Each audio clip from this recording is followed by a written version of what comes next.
There are also other very interesting science fiction tropes that come up in this movie. Besides the existential Matrix thing of the human beings operating the Na'vi avatars, you also have the concept of an organic computer.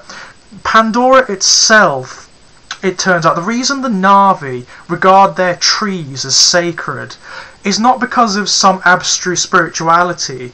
Rather, it's a very real and tangible metaphysics. The trees and the plant life of Pandora are all interlinked underneath the soil by a network of very, very complicated roots that form a nervous system. And this system is able to record the engrams of the life on Pandora. The trees are literally inhabited by the ghosts or the recordings of the Na'vi ancestors.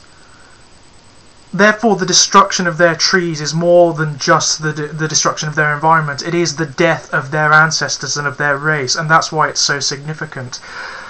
And it's a really interesting science fiction trope, something I really like. You have a mixture of science fiction, biology and spirituality all linked together. It's a very complicated concept for a mainstream science fiction film of this type to grapple with, and it's wonderful. It's really well handled. There are little flaws, tiny little, just so niggling things they don't matter. They're swept away in the wave of emotion that this film actually produces. The only one I can really think of is that some of the dialogue is a bit expositional. You know, there's at the beginning there's a lot of talk which is devoted to explaining the situation, but that is entirely necessary. They do it the script does it efficiently in order to get all of that exposition and blurb out of the way, so it doesn't have to worry about it.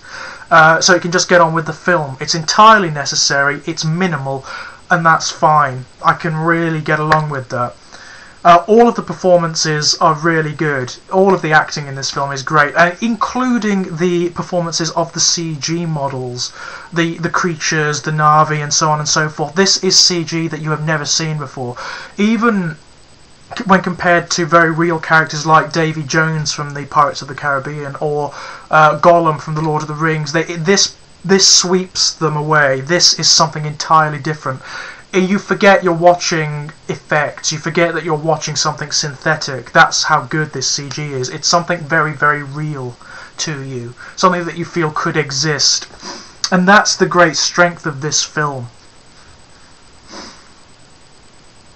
It is absolutely stunning, and even if you don't like this kind of film, if you don't like science fiction, if you don't like mainstream cinema, I would advise going to see it, because it's so beautiful.